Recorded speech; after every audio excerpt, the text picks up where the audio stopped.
Assalamualaikum warahmatullahi wabarakatuh. Perkenalkan, nama saya Dinda Hilda Alvita, mahasiswi FISIP Prodi Ilmu Pemerintahan kelas 3A Malam. Di sini saya akan menjawab tentang pertanyaan dari Pak Lukmanul Hakim, yaitu tentang bagaimana kriteria memilih calon pasangan hidup. Menikah itu kan ibadah ya. Menikah adalah impian semua orang, apalagi kalau kita menikah dengan orang yang kita cintai. Tapi dalam agama Islam itu memiliki kriteria gitu. Yang pertama itu harus beragama Islam. Karena seorang muslimah itu wajib menikah dengan seorang muslim. Bagaimana supaya si suami ini dapat membimbing wanitanya itu ke jalan Allah. Dan yang kedua itu taat beragama. Kriteria kedua ini adalah laki-laki yang taat beribadah, atau bisa kita sebut laki-laki yang soleh, karena laki-laki soleh itu bisa membimbing kita ke jalan Allah Subhanahu wa Ta'ala. Kenapa seperti itu? Karena kalau kita menikah dengan seseorang yang tidak mengerti agama, maka kita juga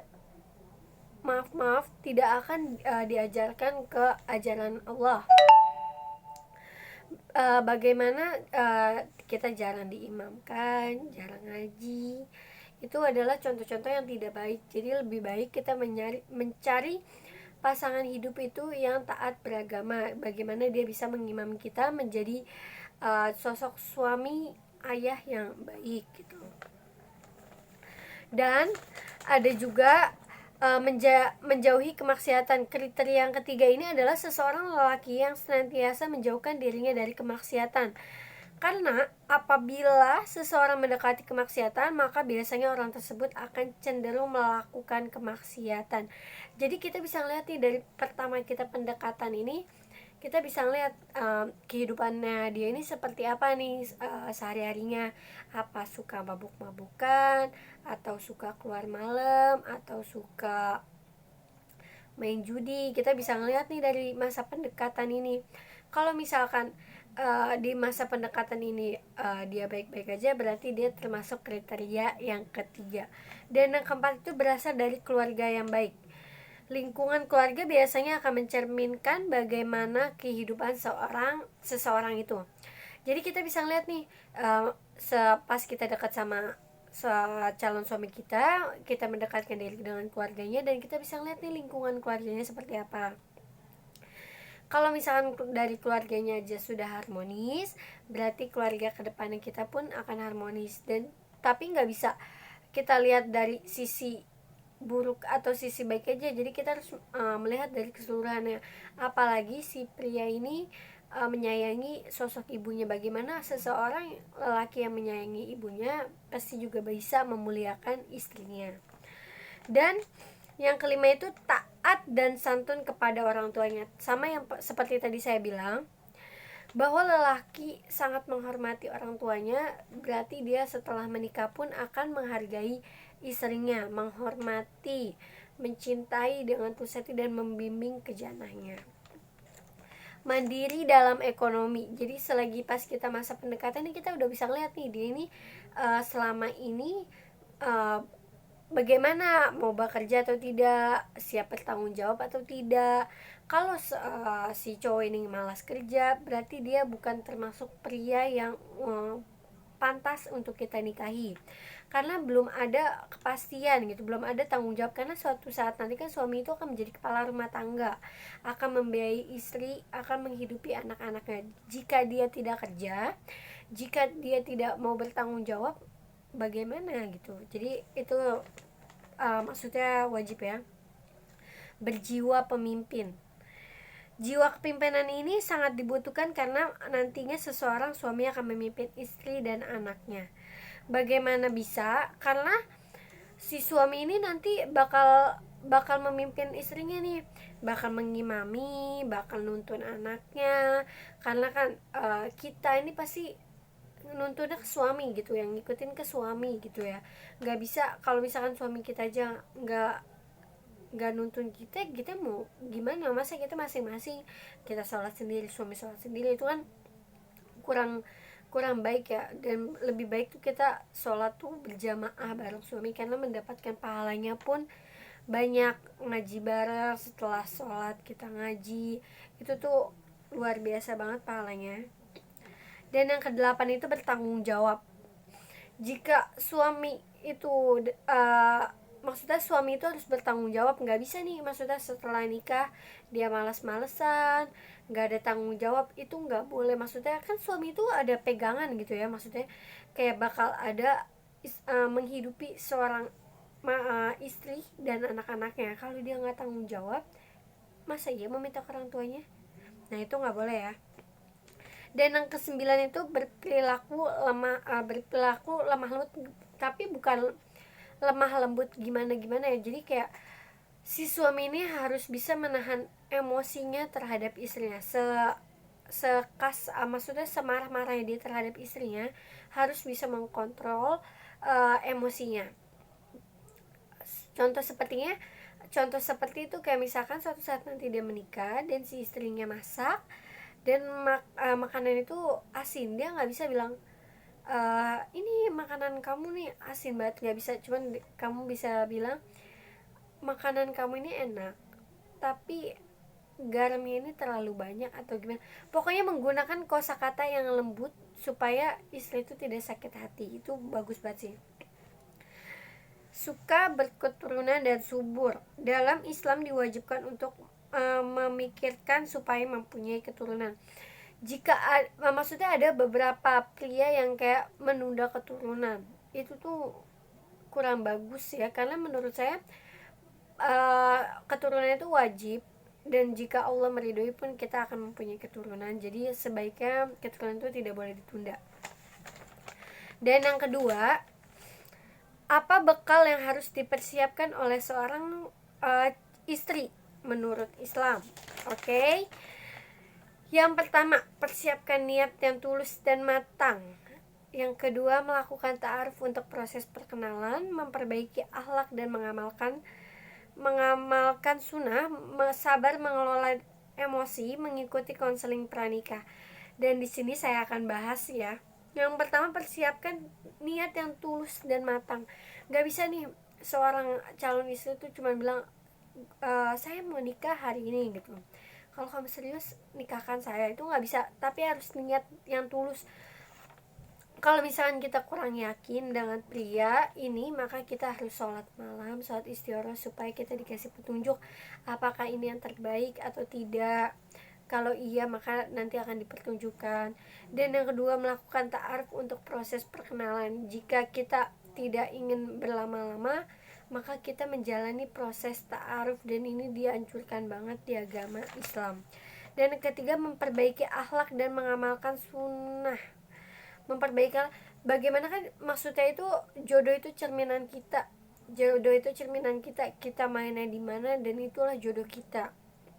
Jadi sebaik mungkin kita terus mempersiapkan diri kita supaya menjadi suatu saat nanti menjadi calon istri yang terbaik buat suami kita. Dan kalau diri kita aja belum baik, bagaimana dengan calon suami kita gitu. Jadi kita harus memperbaiki terus akhlak kita.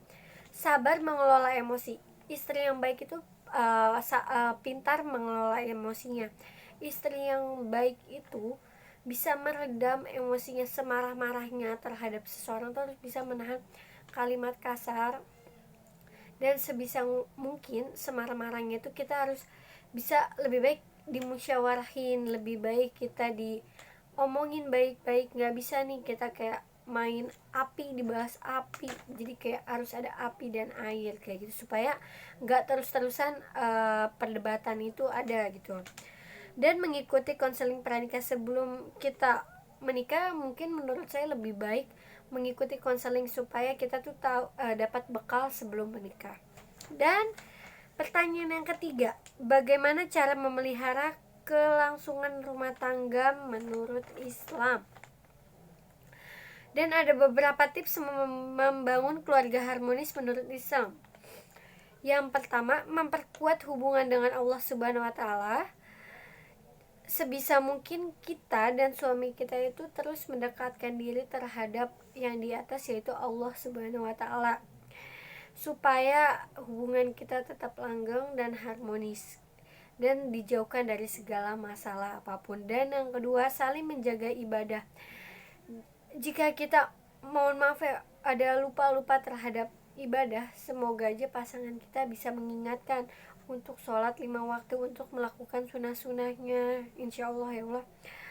Saling mencurahkan perhatian, kita nggak bisa nih kayak cuek-cuekan, suami pulang kita cuek, istri dari mana, suami cuek, istri mau kemana suami cuek, itu kita nggak bisa.